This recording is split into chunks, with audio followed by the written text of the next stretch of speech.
ताज्या घडामोडी पाहिजेत तर मग C24 या आपल्या YouTube चॅनलला लाईक करा, शेअर करा, सबस्क्राइब करा आणि बेल आयकॉनवरती क्लिक करायला अजिबात विसरू नका। सायरा इलेक्ट्रॉनिक्स अँड बॅटरीज तसेच बजाज फायनान्स राहुरी यांच्या संयुक्त विद्यमानं गणेशोत्सव व दसरा दिवाळी धमाका ऑफर। भरा फक्त 1 रुपया आणि घेऊन जा आपली आवडती इलेक्ट्रॉनिक वस्तू। प्रत्येक खरेदीवर मिळवा हमखास गिफ्ट।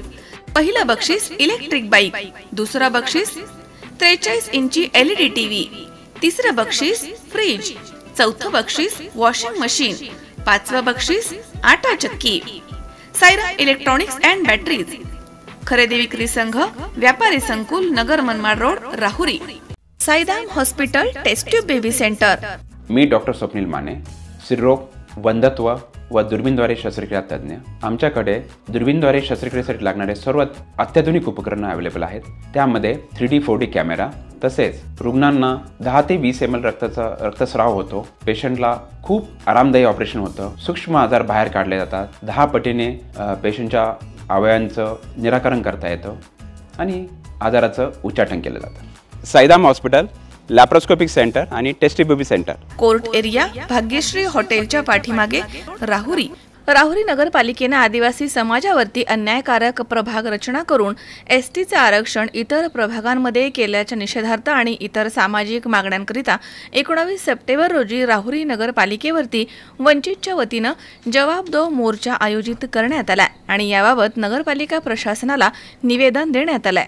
वंचित बहुजन आघाडीचे महासचिव अनिल जाधव आणि तालुका अध्यक्ष संतोष चोळके यांच्या नेतृत्वाखाली 16 सप्टेंबर रोजी नगर परिषद मधील विकास घटकांबळे यांना निवेदन देण्यात आलं। निवेदनात म्हटलंय की निवडणूक आयोगानं 2025 मध्ये होणाऱ्या नगरपंचायत, नगरपालिका, महानगरपालिकेची वॉर्ड रचना करण्याचे आदेश नगरपालिकेला दिले आहेत।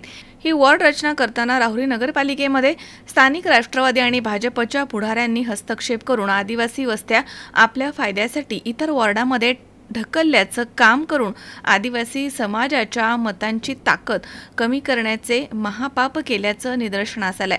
ही प्रभाग रचना करत असताना नगरपालिकेच्या अधिकाऱ्यांनी स्थानिक पुढाऱ्यांच्या सांगण्यावरनं त्यांच्या सोयीच्या जागेवर आपल्या मतांचा विचार करून आरक्षण टाकण्यात आलंय। हे करून नगरपालिकेच्या अधिकाऱ्यांनी दलित, आदिवासी वस्त्यांचं विभाजन न करण्याच्या शासन निर्णयाचं उल्लंघन करून आपल्या कर्तव्यात कसूर केलाय आणि त्यामुळे नगरपालिकेच्या अधिकाऱ्यानं सांगितल्यानुसार 30 सप्टेंबर 2025 रोजी अंतिम यादी नगरपालिकेमध्ये लागणार आहे। या अंतिम यादीला वंचित बहुजन आघाडी या पक्षाच्या माध्यमातून कोर्टात आवाहन देण्यात येणार आहे। संबंधित अधिकाऱ्यांनी आपल्या कर्तव्यात कसूर करून दलित, आदिवासी शासन निर्णय याचं उल्लंघन केलं आहे म्हणून त्यांच्यावरती कारवाई करण्यात यावी। राहुरी नगरपालिकेच्या हद्दीमध्ये आदिवासींच्या वस्तीचे विभाजन न करता त्या वस्त्या एका वॉर्डामध्ये घेऊन त्याच आदिवासी बहुल भागामध्ये त्यांना आदिवासींच्या आरक्षणाची जागा द्यावी, या आशयाची याचिका न्यायालयामध्ये दाखल करण्यात येणार आहे। राहुरी येथील दलित, आदिवासी आणि नगरपालिकेच्या हद्दीमधील मतदारांना सदर माहिती कळावी आणि राजकीय नेते एकत्र येऊन गोरगरिबांचे राजकीय हक्क कसे हिरावून घेतात याची जनजागृती करण्यासाठी 19 सप्टेंबर रोजी राहुरी नगरपालिकेवरती वंचित बहुजन आघाडीच्या वतीनं जवाब दो मोर्चाचं आयोजन करण्यात आलंय। दरम्यान निवेदनावरती अरुण साळवे, बाबासाहेब साठे, आवासाहेब कदम, राज मोहम्मद शेख, दीपक साळवे, अनिल माळी, मंगेश माळी, विकास माळी, मिनीनाथ धाडगे, जितू बर्डे, लखन बर्डे, अक्षय पवार, कांता गायकवाड, भीमा माळी, सुंदर बर्डे, बाळू पवार, आकाश गवळी, अर्जुन माळी, राहुल धाडगे, विशाल बर्डे, करण माळी, लखन बर्डे आदींच्या सह्या आहेत। दिनांक 19 सप्टेंबर 2025 रोजी राहुरी नगरपालिकेने येणारी जी काही नगरपालिकेची निवडणूक आहे, या निवडणुकीमध्ये जी प्रभाग रचना केलेली आहे ती प्रभाग रचना करीत असताना आदिवासींच्या वस्त्यावर किंवा आदिवासी ज्या ठिकाणी वस्त्या आहेत त्या ठिकाणी आरक्षण द्यायला पाहिजे होतं, परंतु त्या ठिकाणी न देता या ठिकाणी राष्ट्रवादी काँग्रेसचे पुढारी आणि भाजपचे पुढारी यांनी एकत्रित बसून या ठिकाणी ही वार्ड रचना केलेली असं निदर्शनास दिसत आहे। कारण या शहरामध्ये महाराष्ट्र केसरी गुलाब बर्डे यांचा प्रभाग क्रमांक 6 आहे, इथं आरक्षण नाही आणि एकलव्य आदिवासी वसाहत या ठिकाणी नगर मनमाड हवेला आहे, त्या ठिकाणी आरक्षण नाही। तर आरक्षण कुठे दिलं, जिथं आदिवासी लोकसंख्या नाही अशा ठिकाणी दिलेलं आहे। प्रभाग क्रमांक 8 मध्ये आदिवासी लोकसंख्या 539 दाखवली, प्रत्यक्षात त्या ठिकाणी जर चौकशी केली तर तिथं आदिवासी लोकसंख्या अतिशय नगण्य आहे आणि त्या ठिकाणी यांनी एसटीचं आरक्षण दिलेलं आहे. तर म्हणून या ठिकाणी जे काही शासनाचा शासन निर्णय आहे, शासन निर्णय काय सांगतो का दलित आदिवासींच्या ज्या काय वस्त्या आहेत त्यांची तुम्हाला विभागणी करता येणार नाही, कारण त्या ठिकाणी तिथं त्यांना आरक्षण भेटलं पाहिजे, त्यांचा प्रतिनिधी तिथं निवडून गेला पाहिजे आणि त्यांची कामं त्यांनी केली पाहिजेत. परंतु या ठिकाणी आदिवासींचा राजकीय हक्क हिसकावून घेण्याच्या हेतूने इथल्या नगरपालिकेच्या अधिकाऱ्यांनी जो काही गुन्हा केलेला आहे त्याच्यावर तर कारवाई व्हावीच, यासाठी आम्ही प्रयत्न करणार आहोत. आणि या शहरातील काही सामाजिक प्रश्न असतील आणि आता जी नगरपालिकेची प्रभाग रचना झाली त्या प्रभाग रचनेच्या काही येथील धनदांडग्या राजकारण्यांनी त्यांच्या स्वतःच्या स्वार्थाकरता जी प्रभाग रचना केलेली त्या प्रभाग रचनेवर आमच्या कार्यकर्त्यांनी हरकती घेतलेल्या आहे, परंतु त्या हरकती घेऊनही त्याचा काही उपयोग होणार नाही. त्यामुळे आम्ही 19 तारखेला या राहुरी नगर परिषदेवर मोर्चाचं आयोजन केलेलं आहे. त्या निमित्तानं आम्ही मुख्य अधिकाऱ्यांना निवेदन दिलेलं आहे.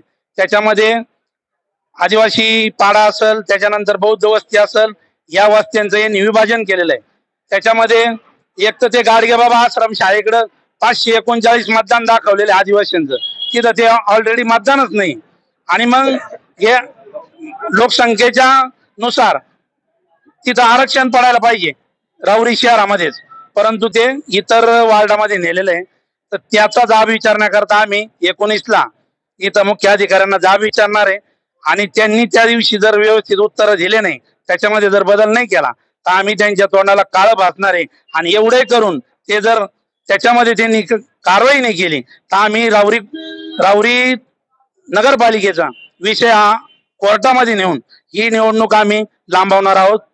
एवढेच या व्हिडिओच्या माध्यमातून सांगतो. राहुरी नगर परिषदेमध्ये एसटी समूहाच्या आरक्षण टाकण्यामध्ये इतका हे केलेलं आहे, घोटाळा केलेला आहे या प्रस्थापित मंडळींनी. कारण शासनाचे नियम आहेत का जी वस्ती आहे बहुल लोकसंख्येची, जादा लोकसंख्येची, तिचं विभाजन करू नये. परंतु एकलव्य वसाहत ही मोठी संख्या आदिवासींची आहे, त्याचप्रमाणे गुलाब बर्डेंची वसाहत ही मोठी आहे. या दोन्ही वस्त्या यांनी यांना आरक्षण मिळू नये म्हणून या ओपन मध्ये टाकल्या. आणि जी लोकसंख्या कमी आहे इकडे प्रभाग 11 मध्ये मल्हारवाडी रोडला तिच्यावर आरक्षण टाकून एक प्रकारे यांचं शक्ती हनन करण्याचं काम या प्रस्थापित मंडळींनी केलेलं आहे. त्याचबरोबर गाडगे आश्रम जो बिरोबा नगर 8 नंबर वार्ड आहे त्या 8 नंबर वार्ड मध्ये अनुसूचित जमातीची 539 लोकसंख्या दाखवली. वास्तविक पाहता तिथं गाडगे आश्रम म्हणून एक शिक्षण संस्था आहे, तिचे विद्यार्थी 18 वर्षाच्या खाली हे परीक्षा पास होतात, जातात, निघून जातात, ते काय कायमस्वरूपी नाही. त्यांची संख्या एवढी दाखवलेली आहे त्यांनी. आज तिथं ते नाही पण आहेत, ते तुम्ही 2011 मध्ये जी संख्या दाखवली आज तिथं ते नाही पण आहेत. आणि ती संख्या नसताना त्या तिथं एसटीचं आरक्षण टाकून हे प्रस्थापित मंडळी त्यांच्या अनुकूल उमेदवार तिथं निवडून आणतात. मनोज साळवेसह सतीश फुलसौंदर, C24 तास, राहुरी. ताज्या घडामोडी पाहिजेत तर मग आजच C24 तास या आपल्या YouTube चॅनलला लाईक करा, शेअर करा, सबस्क्राईब करा आणि बेल आयकॉनवरती क्लिक करायला अजिबात विसरू नका. कॉंग्रॅच्युलेशन्स वहिनी, बाळ झाल्याबद्दल. पण मी ऐकलंय डिलिव्हरी फार क्रिटिकल होती. आता ठीक आहे ना सगळं? अगं होता थोडा प्रॉब्लेम, पण स्त्रियांच्या आरोग्याची संपूर्ण काळजी घेणारं मातृसेवा होतं ना साथीला. सगळं सुरळीत झालं. किशोर वयापासून ते रजोनिवृत्तीपर्यंत स्त्रीच्या आरोग्याची संपूर्ण काळजी घेणारं अहमदनगरमधील पहिलं स्त्री रुग्णालय Matruseva women's hospital, obstetric ICU. किशोरवयीन आणि विवाहपूर्व समुपदेशन, गरोदर माता तपासणी आणि प्रसूती, पहिल्या सिझेरियन नंतर नॉर्मल डिलिव्हरीची सोय. मातृसेवा विमेन्स हॉस्पिटल, सक्कर चौक, नवीन टिळक रोड, अहमदनगर. फोन 9850 20 0017.